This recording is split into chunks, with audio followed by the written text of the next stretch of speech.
नमस्कार, living India news देख रहे सभी दर्शकों का बहुत बहुत स्वागत। मैं हूं आपके साथ नेहा शर्मा। आप देख रहे हैं हमारा खास बुलेटिन हमारा हरियाणा। इस बुलेटिन की शुरुआत आज की अहम खबरों के साथ। सबसे पहले बात करते हैं 1984 सिख विरोधी दंगा केस की। इस मामले में सज्जन कुमार बरी हो गया है। बड़ी जानकारी सामने आ रही है। सज्जन कुमार को बरी कर दिया गया है। दिल्ली के राउज एवेन्यू कोर्ट ने यह फैसला सुनाया है। तो इस वक्त की बड़ी जानकारी सामने आ रही है।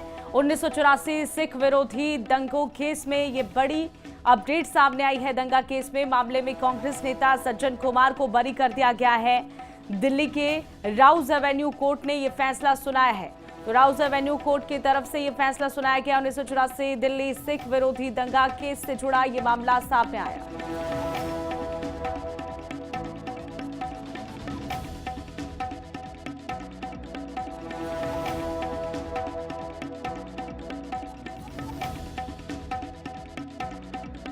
के मामले में कांग्रेस नेता सज्जन कुमार बरी हो गया है। बड़ी जानकारी सामने आ रही है। इस वक्त की बड़ी अपडेट, दिल्ली के राउज एवेन्यू कोर्ट ने यह बड़ा फैसला सुनाया है। पंजाब में इलेक्शन है, इसको लेकर भी कई मायनों में इसे खास देखा जा रहा है। 1984 सिख दिल्ली, यहां पर आपको बता दें कि दिल्ली के राउज एवेन्यू कोर्ट ने यह फैसला सुनाया है। 1984 दिल्ली सिख दंगा केस से जुड़ा ये पूरा मामला। 1984 दिल्ली सिख विरोधी दंगा केस, आपको बता दें कि राउज एवेन्यू कोर्ट ने ये फैसला सुनाया है। मामले में कांग्रेस नेता सज्जन कुमार को बरी कर दिया गया है। और कई मायनों में ये खबर खास हो जाती है, क्योंकि देखिए पंजाब में भी आने वाले समय में इलेक्शन है। तो ऐसे में आपको बता दें कि यहां पर 1984 सिख विरोधी दंगा केस,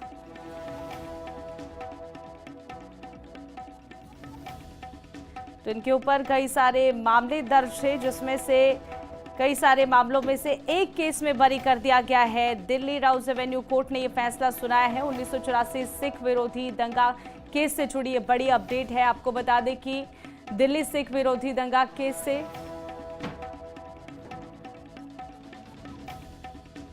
तो दिल्ली के राउज एवेन्यू कोर्ट ने यह फैसला सुनाया है। इस खबर पर ज्यादा अपडेट के लिए हमारे साथ संवाददाता एसजीपीसी के मेंबर गुरुचरण सिंह हमारे साथ, गरेवाल हमारे साथ जुड़ चुके हैं। आपका बहुत बहुत स्वागत है लिविंग इंडिया न्यूज में। मैं पहचान नहीं सकता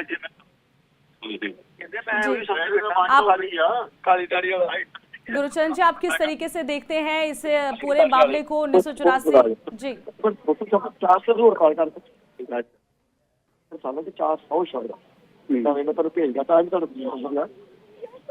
गरेवाल जी, क्या आप हमें सुन पा रहे हैं? पा रहा हूँ जी। कोर्ट ने यहाँ पर आपको जानकारी दे दें कि यहाँ पर 1984 सिख दंगा मामले से जुड़ा ये केस है। 1984 दिल्ली से सज्जन कुमार को बरी कर दिया है। आप किस तरीके से देखते हैं इस पूरे मामले को? देखो, सबसे पहले तो मेरा आपसे एतराज है जी कि आप इसको सिख दंगा बताते हैं, ये जो कि दंगा नहीं था, एक तरफा सिखों पर हमला था। और दूसरी बात कि ये खबर सुनकर हमारे मन को बहुत गहरा दुख पहुंचा है कि कोर्ट से दुनिया में सबने देखा है कि लोकतंत्र का बड़ा मतलब कत्ल हुआ है। हजारों लोगों को मारा गया, लेकिन सजा किन किन किन लोगों को हुई है?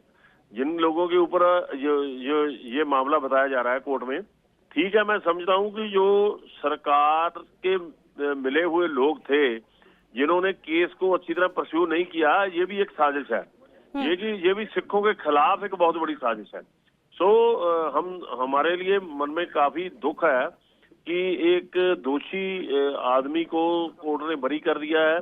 लेकिन हम चाहेंगे कि जो हमारी संस्थाएं हैं, जो दिल्ली गुरुद्वारा कमेटी है, इस केस को आगे लेके जाए ताकि ये दोषी लोग आए ये कहीं तरह बच ना पाए।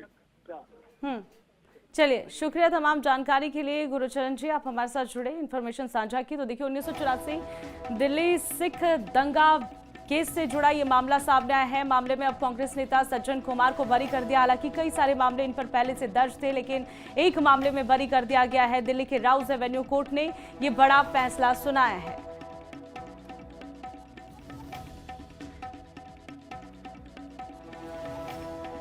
इस खबर पर ज्यादा जानकारी के लिए हमारे साथ संवाददाता केशव भी जुड़ चुके हैं दिल्ली से। केशव, क्या कुछ जानकारी इस पूरे मामले में? एक मामले में बरी कर दिया गया है सज्जन कुमार को, क्या इन्फॉर्मेशन है? देखिए, बिल्कुल राउज़ेवेन्यू कोर्ट में 1984 के सिख विरोधी दंगों से जुड़े जनकपुरी विकासपुरी हिंसा मामले में पूर्व कांग्रेस नेता सज्जन कुमार को बरी कर दिया है। उसके बाद उनका जो बयान है वो भी निकलकर सामने आया। उन्होंने कहा कि मैं निर्दोष हूं, मैं कभी इसमें शामिल नहीं था और ना ही सपने में भी शामिल हो सकता हूं, मेरे खिलाफ एक भी सबूत नहीं है। बहरहाल ये बड़ी राहत सज्जन कुमार के लिए है कि उनको राउज़ेवेन्यू कोर्ट ने बरी कर दिया है और इन्होंने ये भी कहा है कि शुरुआत में गवाह ने मेरा नाम भी नहीं लिया था, उसके बावजूद मुझे झूठे केस में फंसाने का काम जो है वो किया गया था।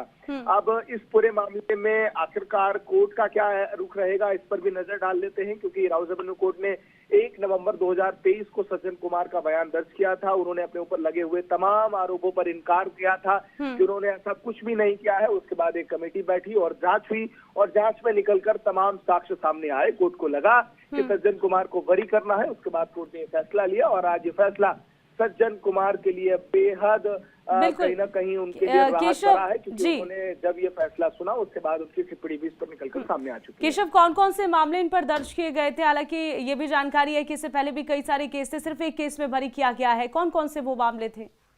देखिए, अगर मैं जिक्र करूं तो सबसे पहले जो सरस्वती बिहार का एक मामला था जिसमें सज्जन कुमार पर जो है सिख नागरिक जसवंत सिंह और उनके बेटे तरुणदीप सिंह को जिंदा जलाने का मामला दर्ज हुआ था। उसके बाद फरवरी 2025 में कुमार जिस हिसाब से कुमार को राउज़ेवेन्यू कोर्ट में उम्र कैद की सजा दी गई थी, यानी कि सज्जन कुमार को उम्र कैद की सजा इस मामले में दी गई थी। लेकिन जब ये पूरा मामला जिसका मैं जिक्र कर रहा हूं जनकपुरी और विकासपुरी हिंसा मामले में था, इस पूरे मामले में जो 1984 के सिख विरोधी दंगों से संबंधित है, उस मामले में सज्जन कुमार को बड़ी राहत मिलती हुई दिखाई दे रही है और राउज़ेवेन्यू कोर्ट ने स्पष्ट करके उनको अभी हाल फिलहाल में राहत दे दी है। और इसी के साथ ही देखिए, आप कह रहे हैं कि एक मामले में बरी कर दिया गया है, और क्या कुछ अपडेट सामने आई है? फिलहाल कोर्ट की तरफ से क्या कुछ कहा गया है? देखिए, कोर्ट ने मौजूदा साक्ष्यों के आधार पर ये फैसला लिया है और जब सज्जन कुमार कोर्ट से बाहर निकले तो उन्होंने इस बात का भी लगातार जिक्र किया कि उनको लगातार कई मामलों में फंसाने की कोशिश की गई है, क्योंकि राजनीतिक व्यक्ति होने के कई ऐसे मामले रहे हैं जिस पर कोर्ट ने उन पर समय समय पर कार्रवाई की है। और 1984 ऐसा विषय था जिस विषय में कई ऐसी गिरफ्तारियां हुई जिनमें तफ्तीश लगातार अभी भी जारी है और प्रशासन सरकार अभी भी इन तमाम मुद्दों पर जो है जांच पड़ताल करता हुआ नजर आता है। लेकिन अब इस पूरे मामले में आखिरकार कोर्ट का अगला रुख क्या रहेगा, सज्जन कुमार को बरी होने के बाद कितनी राहत मिलेगी, उसके बाद क्या राजनीतिक प्रक्रिया आती है, इस पर सबकी निगाहें बनी हुई। चलिए, शुक्रिया केशव तमाम जानकारी के लिए। तो देखिए, इस पूरे मामले में कांग्रेस नेता सज्जन कुमार को बरी कर दिया गया है, एक केस में बरी किया गया है, कई सारे मामले उन पर दर्ज है और ये भी जानकारी है कि फिलहाल तिहाड़ जेल में ही बंद रहेगा सज्जन कुमार। तो देखिए, 2 केस में यहाँ पर राहत मिली है सज्जन कुमार को, उम्र कैद की सजा। और वहीं आपको बता दें कि 1984 सिख विरोधी दंगों में एक मामले में कांग्रेस के पूर्व सांसद सज्जन कुमार को राहत मिल गई है। दिल्ली की एक अदालत ने सज्जन कुमार को राउज़ेवेन्यू कोर्ट ने केस में बरी कर दिया है, जिसमें उन पर जनकपुरी और विकासपुरी में भीड़ को हिंसा के लिए भड़काने का आरोप था। आपको यह भी जानकारी दे दें कि विशेष न्यायाधीश इसी के साथ ही दिग्विजय सिंह ने पिछले साल दिसंबर में इस पूरे मामले में सुनवाई पूरी होने के बाद 22 जनवरी के लिए अपना फैसला सुरक्षित रख लिया था। तो फिलहाल ये बड़ी जानकारी सामने आई है कि एक केस में उन्हें राहत मिली है, बरी कर दिया गया है।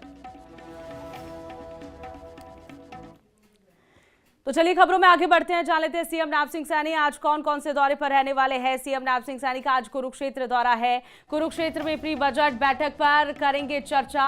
इसी के साथ ही स्पोर्ट्स और यूथ कंटेंट क्रिएटर्स के साथ भी बैठक होगी आज सीएम नैब सिंह सैनी की।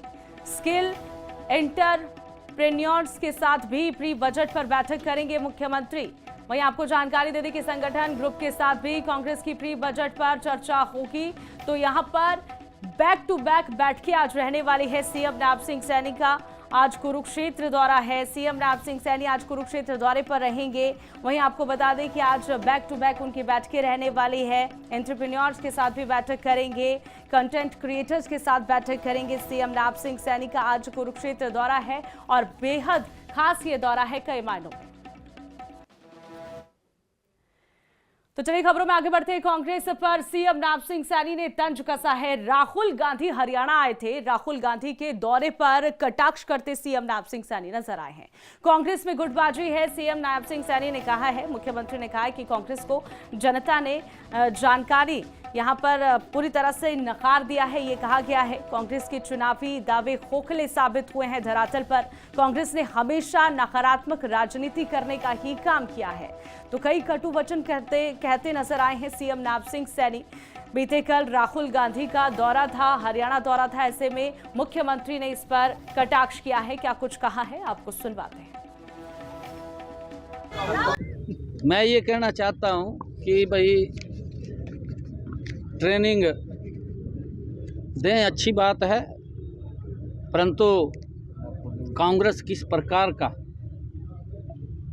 देनी चाहिए थी ट्रेनिंग, उनको भी देनी चाहिए थी जो मंचों के ऊपर ये बात बोलते थे कि मेरे हिस्से में तो 2000 नौकरी है दिया। बोलना थे ना, वीडियो वायरल हुई है जी।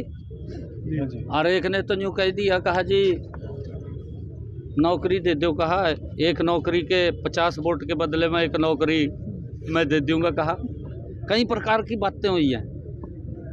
उसकी ट्रेनिंग देनी चाहिए थी, भ्रष्टाचार मुक्त हो, परंतु ये देखी जा रही है भाई किस तरह दौर लगा। तो मुख्यमंत्री नैब सिंह सैनी का बयान अभी आपने सुना। खबरों में आगे बढ़ेंगे। आज हरियाणा दौरे पर आ रहे हैं सीएम योगी आदित्यनाथ। बड़ी जानकारी है, नागे बाबा मुथल धाम में आयोजित कार्यक्रम का आयोजन किया गया है, जिसमें शिरकत करेंगे सीएम योगी आदित्यनाथ। आपको बता दें कि योगी आदित्यनाथ 8 मान भंडारे में भी शामिल होंगे मुख्यमंत्री योगी आदित्यनाथ। इसी के साथ ही ब्रह्मलीन बाबा बुद्धनाथ की प्रतिमा का भी अनावरण वो करेंगे। आज देश भर के संतों की मौजूदगी में सीएम योगी आदित्यनाथ का भव्य स्वागत किया जाएगा। साथ ही तिंजारा के विधायक बाबा बालकनाथ की अगुवाई में आयोजित कार्यक्रम में पहुंचेंगे सीएम योगी आदित्यनाथ। ये जानकारी सामने आई है। मुख्यमंत्री के आगमन को देखते हुए सभी व्यवस्थाएं उच्च स्तरीय और समयबद्ध रूप से पूरी कर ली गई है।